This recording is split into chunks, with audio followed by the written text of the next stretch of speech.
Had Kimimaro been healthy, the Leaf Village may not have survived Orochimaru's attack. Sometimes the brightest stars burn the fastest, a fact of both life and anime, and one that rings particularly true in the case of Kimimaro. Few characters in Naruto have remained as impactful to the audience in such a short amount of time as the Bone Ninja who nearly 2v1'd Rock Lee and Gaara. Despite just one brief appearance, Kimimaro has stood at the highest tier of Naruto villains and is perhaps the most intriguing and mysterious character the series has offered to date. My name is Hoodie, this is Kato, and today we're going to break down everything we know about the sole survivor of the Kaguya clan. In a world ruled by hate, Kimimaro grew up innocent. More than anything, what Kimimaro always wanted was to be useful to someone, and he didn't care how, it didn't matter. He was from the Kaguya clan, which can trace itself all the way back to Kaguya Otsutsuki herself. Rare members of the Kaguya clan had the clan's Kekkei Genkai, Bone Pulse. This was a powerful ability, allowing its wielder to manipulate their bones however they saw fit. It's uniquely useful for allowing one to have both a powerful offense and defense, perfect for someone who wants to be a strong fighter. Kimimaro, luckily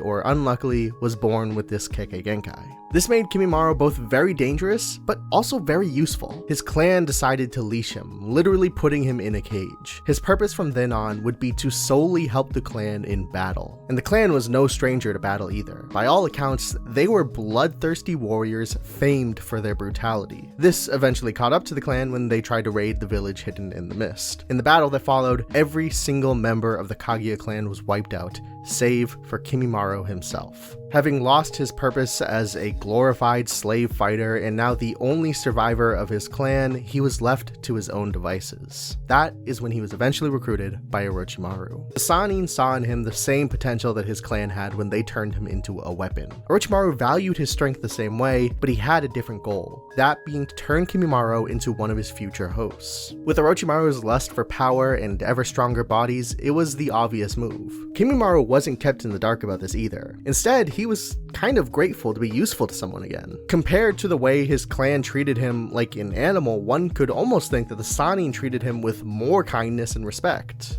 It didn't take long for Orochimaru to secure Kimimaro's absolute loyalty, something which he would take with him all the way to the very end. Kimimaro kept up his training to someday become the perfect vessel for Orochimaru. It was during this time that he met Jugo. Jugo was a dangerous shinobi bound to fits of rage that once saw him slaughter an entire village. In Kimimaro, he found the one person who was both like-minded enough and strong enough to keep him from killing everyone in one of his rampages. The two, of course, became quick friends, and through research on Jugo, Orochimaru eventually created the curse mark. In his pursuit to become the perfect vessel, Kimimaro ended up subjecting himself to being branded by the curse seal. This unlocked in him a new level of power, far above any of Orochimaru's other subordinates. It was during this time that he ended up challenging the Sound 4, defeating them and turning them into the Sound 5 instead. With greater power, he earned more and more of Orochimaru's trust, which is the one thing he wanted more than anything. It's somewhere during this time that everything came crashing down. Perhaps it was the experimentation on his body, perhaps it was because of being one of the first people to get the curse mark. Kimimaro was affected by an unknown disease that ravaged his body. For the man whose only goal was to serve Orochimaru long enough that Orochimaru could take over his body,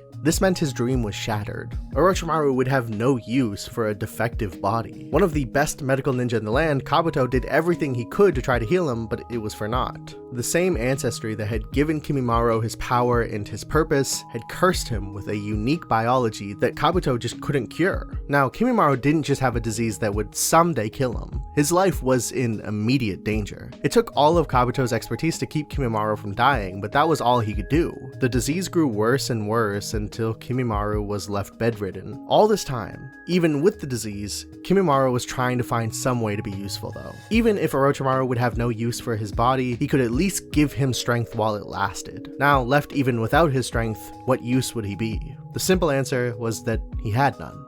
Even at this moment, Kimimaro never lashed out against his master for all but abandoning him. No, the fault was all his and his alone. Heartbroken and bedridden, all Kimimaro could do was despair at his own helplessness while Orochimaru's plan moved on without him. Orochimaru had been planning the invasion of the Leaf Village for a long time, and Kimimaro was supposed to be the centerpiece of that attack. Now even that couldn't happen, and the world all but forgot about the last member of the Kaguya clan. How different would things have been if Kimimaro had been alive and well? It's hard to say. What we do know is that Kabuto himself comments that the Hokage's assassination would have gone much more smoothly had Kimimaro been there. For the presence of one shinobi to make such a massive difference to the plans of a Sannin can only speak volumes to that shinobi's capabilities. Then the mission to help Sasuke defect took place. The Sound 4 ran into problems, escaping with Sasuke as the Leaf Village sent out some of their most talented genin to chase after them. Fearing that they might actually lose Sasuke, Kabuto decided to approach Kimimaro. Even now, Kimimaro wasn't in fighting condition. This was a death sentence. If the ninja really exerted himself, then he would die. As you might expect, Kimimaro didn't really need much convincing. After all this time, he finally had one last chance to be useful. Even if the mission was to quite literally ensure his replacement gets there safely, so be it.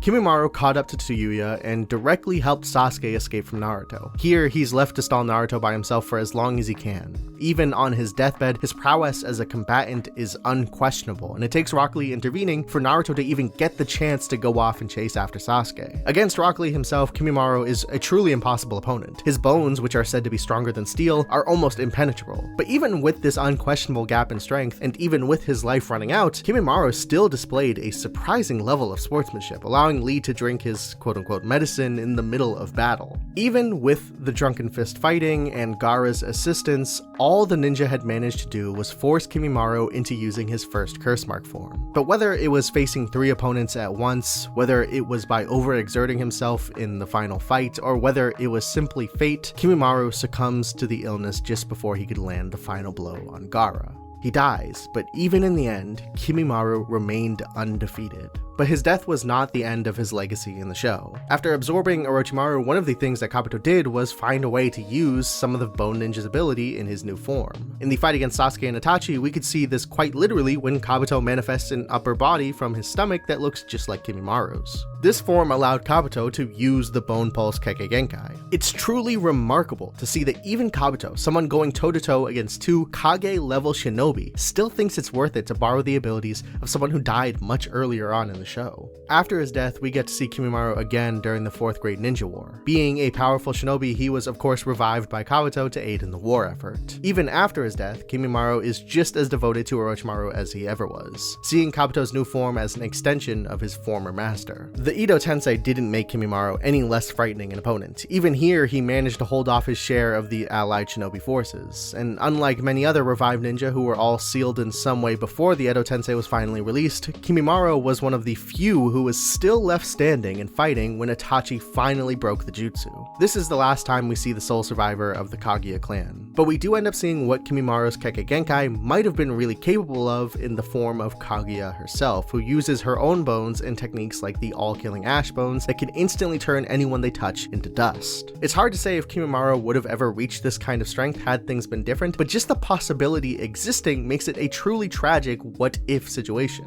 Even his character design harkens towards this untapped potential. Comparing Kimimaro's design to later Otsutsuki's like Kaguya or Momoshiki shows us an obvious resemblance. For a character that died before the end of part 1, he had truly far-reaching connections throughout the rest of the series. In the end, Kimimaro was nothing more than a villain made by the most tragic of circumstances. If things played out a little differently, and someone else had found him, perhaps Kimimaro could have even been a hero. After all he ever really cared about was being useful to someone. Anyone. The best comparison to him would be Haku, who found the same purpose in Zabuza. The only difference is that Haku got the one thing he had lived for, proving usefulness to Zabuza in the end. Zabuza at least expressed genuine care for his disciple. Kimimaro never got that, and there's little doubt that it really was all one-sided. In the end, he was abandoned by the one person he dedicated himself to, and he was happy with it. In the world of ninja, a world ruled by chaos, violence, and hate, Kimimaro stands as a testament to how even the purest of people can be so easily used as tools by corrupted circumstances around them. Despite his short presence, Kimimaro is a fan favorite villain for a reason. Thank you for watching. If you like this content, make sure to subscribe, hit the like button, and turn on that notification bell. Before I go, I just want to give a quick shout out to all of the incredible patrons over at patreon.com/KatoYT. We're super active in our patron Discord server, occasionally throwing some late night anime and movie watch parties, so if that's something you're interested in, pledge just $1 to get an invite. You can follow the channel's Twitter at KatoBeyond or my personal one at Hoodie_writes. Links to everything will be in the description. Again, my name is Hoodie Song, this is Kato, and thank you for watching.